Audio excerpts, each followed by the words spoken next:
नमस्कार, आप देख रहे हैं स्टार सिटी न्यूज़। मैं इस वक्त मौजूद हूं राजेंद्र नगर विधानसभा में। हमारे साथ इस वक्त मौजूद हैं कांग्रेस से नरेंद्र नाथ जी, जो कि पूर्व विधायक रहे हैं। तो आइए इनसे मिलते हैं, आज उपचुनाव पे बात करेंगे। सर, मेरा आपसे पहला सवाल है डॉक्टर नरेंद्र नाथ जी, आप जैसे यहाँ पे अपनी भागीदारी दे रहे हैं आप चुनाव को लेके, कैसा यहाँ का परफॉर्मेंस, कैसा यहाँ के जो लोगों के प्रति क्या रुझान दिखाई दे रहे हैं? देखिए, अभी कल ही ऑफिस खोला है हमारे ब्लॉक अध्यक्ष जी ने यहाँ पर, और आज किरण वालिया जी, प्रसारण साहब, हमारे बुजुर्ग रहमान भाई, हम लोग सब यहाँ पर आए, और भी कार्यकर्ता आए थे, मदन कोरवाल जी, अनिल कपूर, सब लोग यहाँ पर मौजूद थे। तो मकसद यही है हमारा कि जो उपचुनाव हो रहा है उसकी तैयारी हमने कल से शुरू की है यहाँ पे, और इलेक्शन 23 तारीख को है, तो उसकी तैयारी में जुटे हुए हैं। और प्रेमलता कांग्रेस की कैंडिडेट है, उम्मीदवार है, जो यहाँ से चुनाव लड़ रही है। तो हमारी पूरी उम्मीद है कि राजेंद्र नगर वार्ड से अच्छा रिस्पांस मिल रहा है लोगों का। और अगर हम डोर टू डोर कैंपेन करेंगे, जाएंगे, हमारे तमाम प्रदेश कांग्रेस कमेटी के ऑफिस बेरेट्स इस वार्ड में लगाए गए, पूरी विधानसभा में लगाए गए। तो सब अपना काम कर रहे हैं, बूथ पे जा रहे हैं, डोर टू डोर चेकिंग भी कर रहे हैं, वोटर से मिल भी रहे हैं। और इसी प्रकार से हमारे सीनियर्स ने जो सेंटर के इंचार्जेस बनाए हैं जी, प्रसाना जी हैं, किरण वालिया जी हैं, मैं हूँ खुद। तो हम लोग सब सेंटर का देख रहे हैं कि सेंटर इंचार्जेस हमारे लोगों से संपर्क कर रहे हैं, नहीं कर रहे हैं, तो सारा काम ये कर रहे हैं। एक्चुअली क्या है, अगर हमारा बूथ मैनेजमेंट मजबूत है तो हमारा इलेक्शन जीतना बहुत आसान है। तो हम बूथ को मैनेजमेंट कर रहे हैं ताकि हम ये चुनाव जीत सकें। तो किन उद्देश्यों को लेकर आप जा रहे थे? लोगों से मिल रहे हैं, कैंपेनिंग कर रहे हैं, आपके सामने आम आदमी पार्टी और बीजेपी भी है, तो कैसा यहाँ का रिजल्ट? अब लोग आम आदमी पार्टी को भी देख चुके हैं और बीजेपी को भी देख चुके हैं। बीजेपी ने 15 साल में निगम में क्या हालत की दिल्ली की, वो आपके सामने है। केजरीवाल ने 8 साल के अंदर दिल्ली की क्या हालत कर दी है, वो आपके सामने है। ये कहते हैं मैंने वर्ल्ड क्लास सिटी बना दी, मैं वर्ल्ड क्लास सिटी, कोई दिल्ली की सड़क ऐसी बता दो जिस सड़क के ऊपर गड्ढे ना हो। ये कहता है मैंने वर्ल्ड क्लास स्कूल बना दिए, मैं स्कूलों की बिल्डिंग दिखा रहा हूँ, जर्जर बिल्डिंग स्कूलों की, गवर्नमेंट स्कूलों की, अस्पतालों की बुरी हालत है। मैं ये कह रहा हूँ कहाँ वर्ल्ड क्लास सिटी बना दी? मैं तो कहता हूँ इसको थर्ड क्लास सिटी बना दिया इसने, केजरीवाल ने। जो शीला जी ने काम किया 15 साल में, किरण वालिया जी ने, हम लोगों ने मंत्रिमंडल में काम किया है, मेरा ख्याल है जो 15 साल में हमने विकास दिल्ली का किया, वो इसने बिल्कुल रूइन कर दिया, ख़त्म कर दिया उसको मेंटेन भी नहीं कर पाया। तो मैं कहना चाहता हूँ केजरीवाल सरकार 8 साल के अंदर टोटल दिल्ली के अंदर फैल रही है। ये सिर्फ लालच लोगों को देके कि मैंने बिजली माफ़ कर दिया, पानी माफ़ कर दिया, DTC में लेडीज़ को फ्री कर दिया, कुछ नहीं किया। आज बिजली हाफ नहीं है। आज जो सब्सिडी दे रहे थे, जो कांग्रेस दे रही थी 1 रुपये पर यूनिट, जो ये दे रहे थे, आज कहते हैं मुझे अप्लाई करो सब्सिडी के लिए। What is this? भाई जिसको सब्सिडी मिल रही है वो क्यों कहेगा मुझे मत दो? तो ये जो ड्रामेबाजी हो रही है सरकार के अंदर, एक इसका मिनिस्टर सदन जैन करप्शन के चार्जेस में ED ने पकड़ा हुआ है। तो जो भ्रष्टाचार जबरदस्त अगर आज है तो वो दिल्ली सरकार के अंदर है। सर, आप यहाँ के ब्लॉक अध्यक्ष हैं सर जगपति जी, आप अपने ब्लॉक को, संगठन को कैसे लेकर चल रहे हैं? इस समय चुनाव का माहौल बना हुआ है। देखिए, हम लोग क्षेत्र को देख रहे हैं पिछले 7 वर्षों से। इस क्षेत्र में चाहे वो नगर निगम रही हो, चाहे दिल्ली की ये हमारे विधायक रहे हों, चुने हुए प्रतिनिधि कभी जनता के बीच आए नहीं। और आप सबको पता है कि राघव चड्ढा जी क्षेत्र को ऐसे ही छोड़ के राज्यसभा चले गए जी। आज इन्होंने उम्मीदवार भी दिया है, तो बाहरी उम्मीदवार दिया है। हम क्षेत्र के लोगों का ये दायित्व तो बनता है कि आज जब कोई भी कैंडिडेट, बाहरी उम्मीदवार हमारे बीच आता है तो हम उससे पूछें कि पिछले 7 साल में आपने कौन से इस विधानसभा में सड़क बनाई, पिछले 7 साल से आपने इस विधानसभा में कौन से नए स्कूल खोले, पिछले 7 साल से गलियां टूटी पड़ी हैं, सड़कें टूटी पड़ी हैं, इतने बड़े बड़े गड्ढे हो गए। 2017 में पास किया हुआ पूर्व विधायक, जो आम आदमी पार्टी से पूर्व विधायक थे, 2017 में उन्होंने सड़कों का बजट पास कराया था। जो 2022 नगर निगम का चुनाव जब तय हुआ तो इन्होंने बनाना शुरू किया। आज सारी सड़कें टूटी पड़ी हैं, सारी गलियां टूटी पड़ी हैं। वो नगर निगम पर डालते हैं, नगर निगम उनको डालते हैं। इनके पास फंड नहीं है। एक सड़क बनाने के लिए, एक सीवर का ढक्कन लगवाने के लिए हमारे निगम पार्षद कहते हैं कि हमारे पास बजट नहीं है, हमारे पास सीमेंट नहीं है। तो किस दिशा में हम लोग जा रहे हैं? हमारे क्षेत्र का विकास कैसे होगा? हम क्षेत्र के नागरिक हैं, क्षेत्र के समस्याओं के लिए, क्योंकि ये चुनाव क्षेत्र की समस्याओं पे है। हम पूछना चाहते हैं कि आखिर जब राघव चड्ढा जी, जो अरविंद केजरीवाल के सबसे खासम खास थे, वो क्षेत्र का विकास नहीं कर पाए, तो ये जो चुनाव हारे हुए, पहले निगम का चुनाव हार चुके हैं ये करावल नगर से, और यहाँ आके कल को क्या, अगर ये चुनाव जीत जाएंगे फिर मेयर बन जाएंगे, कहीं और चले जाएंगे, फिर क्षेत्र की जनता को ऐसे ही मायूस करके छोड़ जाएंगे। तो हम क्षेत्र के लोगों को आह्वान करते हैं कि अपने मत का प्रयोग सोच समझ कर करें। और ऐसे उम्मीदवार को जिताएं जो यहाँ की है, लोकल है। जी। प्रेमलता जी पिछली बार 2012 में चुनाव लड़ी थी, निगम पार्षद रही हैं, 6,000-7,000 वोटों से वो जीती थी। और हमारी कोशिश है, कांग्रेस का प्रत्येक कार्यकर्ता प्रेमलता जी के लिए लड़ रहा है। हम गलियों में जा रहे हैं, सड़कों पे जा रहे हैं, लोगों को उनकी समस्याओं को बता रहे हैं। और हम जो आने वाले उम्मीदवार हैं, चाहे वो बीजेपी के हों, चाहे आम आदमी पार्टी के हों, उनसे हम पूछ रहे हैं, सवाल पूछ रहे हैं कि आखिर 7 साल आप सड़क पे तो दिखाई नहीं पड़े, अब आगे क्या संभावना है कि हम आपको चुनकर भेजें तो आप फिर सड़क पर हमें दिखाई पड़ेंगे। इसलिए सभी क्षेत्र के निवासियों से हमारा विनम्र निवेदन है कि आने वाले विधानसभा उपचुनाव में आप कांग्रेस उम्मीदवार श्रीमती प्रेमलता जी को भारी बहुमत से विजयी बनाइए।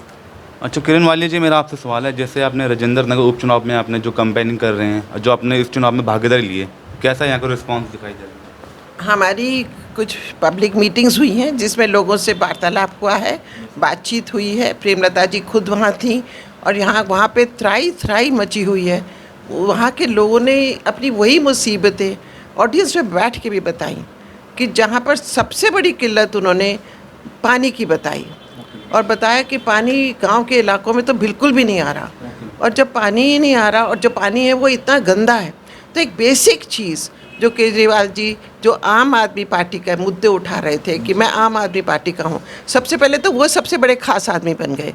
अब जो उनके हालात हैं, उन्होंने या उनके साथियों ने अगर शहर को लूटा है, जिस मामले में सत्येंद्र जैन अरेस्ट हुए हैं और वो कुछ अपने आप को किसी भी सुरक्षा में अपनी कह नहीं पा रहे हैं केजरीवाल जी, नहीं तो वो उनमें से हैं कि धमाके से कहते चुप है। तो अगर ये पार्टी जो ईमानदारी के नाम पर, मैं एक मूल बात कहना चाहूँगी कि कांग्रेस जो 15 साल से बहुत कुछ कर गई, शीला दीक्षित जी की सरकार दिल्ली में, मगर हुआ क्या? हुआ ये है कि हमारे जो मतदाता थे वो इश्तिहारों पर चले गए, वो वादों पर चले गए। उनको अनुभव तो था नहीं, पर उनकी उम्मीदें बहुत ज़्यादा थी। उम्मीदें इन्होंने उठाई, जगाई, जहाँ झुग्गी वहीं मकान इत्यादि सारे ऐसे नारे।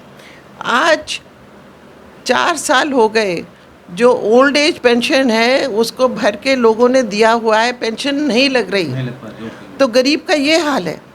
और कोई भी और पेंशन हो, विधवा पेंशन हो, वो भी आ नहीं रही है।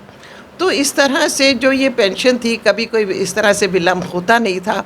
तो इन्होंने चीट करा।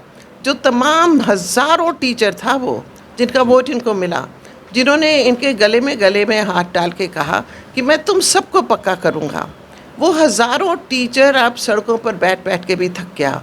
उनकी नौकरी भी पक्की नहीं रही। उनको जिस तरह से उनको ट्रीट करा, उसी तरह से आंगनवाड़ी वर्कर्स को। तो यानी कि आप श्रम के भी अलग अलग देखिए कि वो चाहे वो गेस्ट टीचर हों, चाहे वो आंगनवाड़ी वर्कर हों, या हालात हों लोगों के गरीबी के। तो आज हर बस, मैं आपको दावा करती हूँ, अभी आप राजेंद्र नगर के किसी बस स्टैंड पे चले जाओ, दिल्ली की हर बस पे एक इश्तिहार है, हर बस पे, मॉडल टाउन से लेकर कहीं भी ओखला तक, कि अपनी लाइन में गाड़ी चलाइए। कितने लोग लाइन तोड़ रहे हैं, आपके पास ट्रैफिक पुलिस है, सब कुछ है, तो सिर्फ अब इश्तिहारों के मुद्दे भी ख़त्म हो गए इनके। तो ये इश्तिहार करना मेरे तो दिल को इतना चुभा, क्योंकि दिल्ली के आर पार हम लोग रोज़ जाते हैं, और वही इश्तिहार कि अपनी लाइन में बस चलाइए। तो इसलिए इस तरह की जो बातें करनी, और अब लोग समझ रहे हैं इश्तिहार की सरकार है, लोग गरीबी की हालत में मर रहे हैं। एक तरफ से तो मोदी सरकार, जिसने तमाम वादे कि क्या क्या नहीं करूँगा, छोड़िए उनके जो तेल का भाव है, जो गैस का भाव है, सिलेंडर का, और इस पे भी इनकी भागीदारी है आम आदमी पार्टी की, उन्होंने भी तो अपना अंश नहीं घटाया। तो इस समय जिस हालत में दिल्ली है, और रही बात स्कूलों की, अभी बात कर रहे थे डॉक्टर साहब, ये भी एजुकेशन विभाग को चलाया है इन्होंने, मेरे को भी तजुर्बा मिला, मैं आपको बता नहीं सकती। अभी कल की एक खबर है कि कोई कॉलोनी है जहाँ पर 20-20 मील कोई स्कूल नहीं है, और अगर स्कूल खोला है तो इतनी उसकी शान मार रहे हैं, वहाँ पे पहले जाएगा कौन? बसे हुए इलाकों से वो स्कूल इतनी दूर, और वो भी ऐसे ही मरम्मत कर दी कोई स्कूल की। तो आज स्कूलों का ये हाल है कि झूठ इतना बोल रहे हैं कि जो बच्चे फेल हो जाते हैं उसको ये स्कूल से निकाल देते हैं। मुझे फ़ोन आते हैं, मैडम ओपन क्या होता है? वो बेचारे बस्तियों में, उनको ओपन क्या समझ आएगा? मैंने कहा क्यों ओपन क्यों पूछ रहे हो? हमारा बच्चा बोलते हैं फेल हो गया, तुम ओपन में जाओ। ऐसे कभी नहीं हुआ। अशोक अग्रवाल जी जो PL करते हैं, पब्लिक इंटरेस्ट लिटिगेशन PIL, उन्होंने ये केस लड़ा है कोर्ट में। दिल्ली विश्वविद्यालय के 12 कॉलेज, मैं एजुकेशन का मामला ले रही हूँ, 12 कॉलेज हमेशा दिल्ली सरकार के अधीन रहते हैं और उसके जो टीचर्स की सैलरी इत्यादि सारा कुछ दिल्ली सरकार ही पे करती है। उसके अलावा वो यूनिवर्सिटी सिस्टम के अंडर हैं जहाँ तक परीक्षा और बाकी चीज़ों का सवाल है। तो 12 कॉलेज में 4 बार तनख्वाहें 4-4 महीने कोविड टाइम से बंद करी हैं। और माफ़ करना, उसमें लाइब्रेरी स्टाफ से लेकर चौकीदार और चपरासी तक है, और वो 4 महीने आप तनख्वाहें रोक रहे हैं और गायब हो जाते हैं। मैं ऑन रिकॉर्ड कहूँगी कि हेमा कोहली जो हाई कोर्ट पे जज थी उस समय, जब ये केस आया तो सिसोदिया जी उनको समझा रहे हैं कि भैया यहाँ पे घपले होते हैं इन कॉलेज में। तो वो कहने लगी मुझे मालूम है गवर्निंग बॉडीज़ क्या होती है कॉलेज की। जब ट्रेजरर साइन करता है तभी अगले महीने की तनख्वाहें जाती हैं। आपके हर बार ट्रेजरर ने साइन किया है रिकॉर्ड देखकर।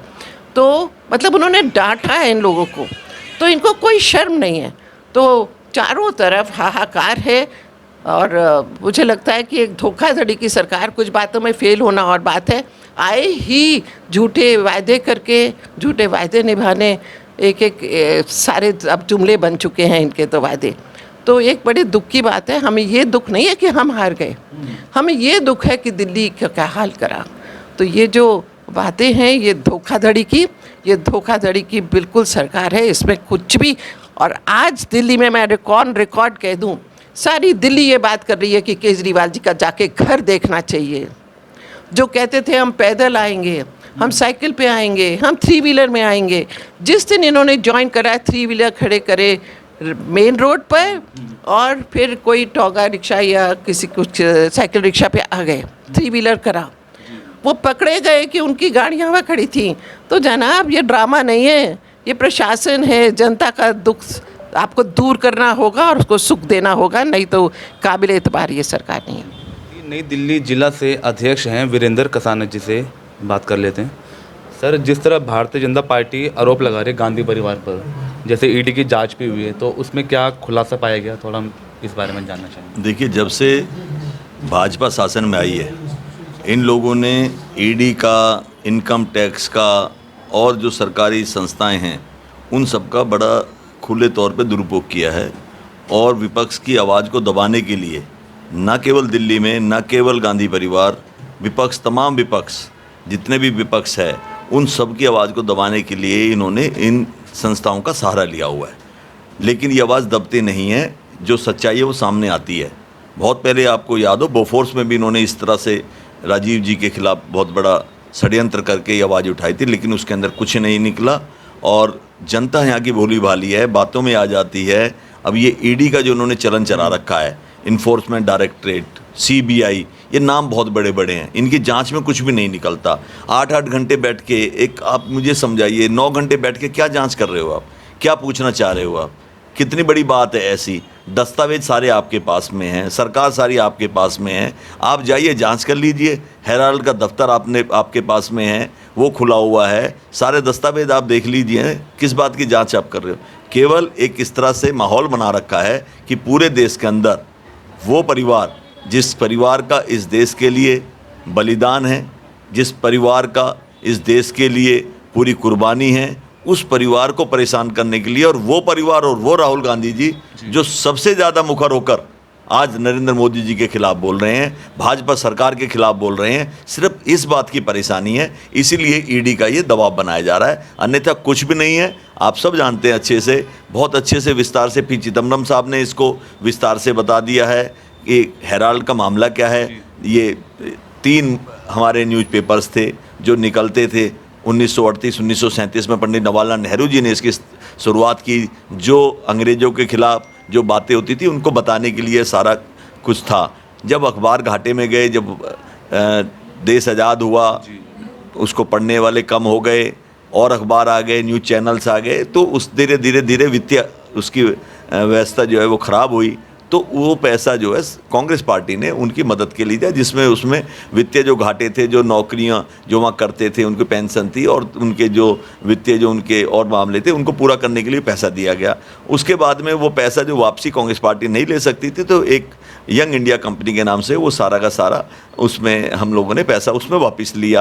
तो इसके अंदर अनियमितता किस बात की हो गई है? आप मुझे बताइए, कहाँ सरकार का कोई हमने नुकसान किया है? हमारा ही पैसा था, हमने कांग्रेस पार्टी ने वो पैसा लोन के रूप में उनकी मदद के रूप में दिया, और हम लोगों ने फिर उसको दूसरे रास्ते थे कि जो कानूनी रास्ता था, जो तरीका था, उसमें हम लोगों ने उसमें पैसे का जो है वापसी हुआ। तो इसके अंदर कोई किसी तरह का कोई धोखाधड़ी या किसी तरह का कोई कुछ भी नहीं है। तो ईडी की जो जांच हुई इसमें कोई मिला कुछ?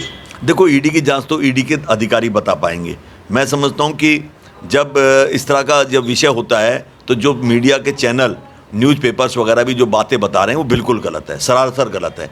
अभी ये वाली बातें जो 3 दिन से पूछताछ चल रही है, कोई ईडी का अधिकारी, किसी की हिम्मत नहीं है, अगर वो करता भी है वो भी गलत करता है कि वो आके बाहर बताए कि ये आज जांच में आया। ये जितना कुछ हो रहा है ये सारा का सारा जब जज के सामने जाया जाएगा तब वहाँ रखा जाएगा और उसके बाद उस पर बहस होगी। आज सारे लोग जो है अंदाजे लगा रहे हैं। मीडिया चैनल अपने टीआरपी बढ़ाने के लिए बाहर आके बताते हैं आज ये हुआ। अरे भाई, आपके सामने हुआ, किसी को अंदर जाने दिया क्या? आप किस बात की बातें कर रहे हो? हर आदमी झूठ बोल रहा है। टीआरपी बढ़ाने का फैशन चला हुआ है मीडिया चैनल्स के अंदर, ऐसा कुछ भी नहीं है। सच्चाई ये है कि राहुल गांधी जी ने जितनी बातें उन्हें पता थी उन्होंने आके कहा है, बाहर आके कहा है कि मैंने सारी बातें जो मेरे से पूछा गया मैंने सारी बातें उनको विस्तार से बताई हैं। निकलेगा इसके अंदर कुछ भी नहीं, केवल प्रोपोगंडा, केवल कांग्रेस पार्टी को बदनाम करने के लिए, गांधी परिवार को बदनाम करने के लिए, उस परिवार को बदनाम करने के लिए चाल है जो परिवार मुखरता से आज बीजेपी का विरोध कर रहा है, आज नरेंद्र मोदी जी का विरोध कर रहा है। और दूसरी बात, जो सबसे अहम बात है वो ये है कि आज 2 करोड़ बेरोजगारों को रोजगार देने की जो बात थी, युवाओं को, आज जो महंगाई को ख़त्म करने की बात थी, आज देश के अंदर जो सुशासन लाने की बात थी, आज देश के अंदर जो कानून व्यवस्था की बात है, आज जो किसानों के मुद्दे हैं, युवाओं के मुद्दे हैं, बेरोजगारों के मुद्दे हैं, महंगाई के मुद्दे हैं, ये सारे मुद्दे ख़त्म हो जाएं, दब जाएं, इसलिए ये सारा कुछ किया जा रहा है। कांग्रेस के वरिष्ठ नेता हैं कृष्ण मेहंदीरत्ता जी। सर, आप जैसे इतनी उम्र में भी आप उपचुनाव में आप जो भागीदारी दे रहे हैं, कैसा आपको यहाँ का रुझान दिखाई दे रहा है? प्रेमलता जी का क्या समर्थन जनता दे रही है यहाँ की? देखो, हमने पाकिस्तान से कांग्रेस का हूँ मैं, और कांग्रेस हमेशा जिंदा है और ज़िंदा ही रहेगी। हमने कांग्रेस के लिए काम करना है, और यहाँ जितने भी कर्मचारी हैं, सड़कें टूटी पड़ी हैं, पानी साफ़ नहीं आ रहा, आदमी बीमार हो रहे हैं, केजरीवाल वगैरह या बीजेपी कुछ भी नहीं कर रही। कर्मचारी हैं बेचारे, सफाई कर्मचारी, उनको 4-4, 5-5 साल महीने की तनख्वाह नहीं मिलती। जो आदमी रिटायर हुआ है उसकी जगह आदमी भर्ती नहीं करते। ये पेंशन बुजुर्गों को मिलती थी वो भी बंद हो गई है। और हम चाहते हैं कि हमारी इस दफ़ा विधानसभा में हम प्रेमलता को दुगने चुगने वोटों से जिता करके विधानसभा में भेजेंगे, और आगे भी आइंदा अब कांग्रेस का काम करते रहेंगे। इलेक्शन होने या एमसीडी के पता नहीं करवाते, गवर्नमेंट करवाती है नहीं करवाती, विधानसभा के भी होने हैं 2 साल 1.5 साल के बाद। हम दिल्ली के अंदर अपना हमारा एमपी भी आएगा, विधानसभा भी हमारे अंडर आएगी और एमसीडी भी हमारे अंडर आएगी। हम जिता करके छोड़ेंगे कांग्रेस को।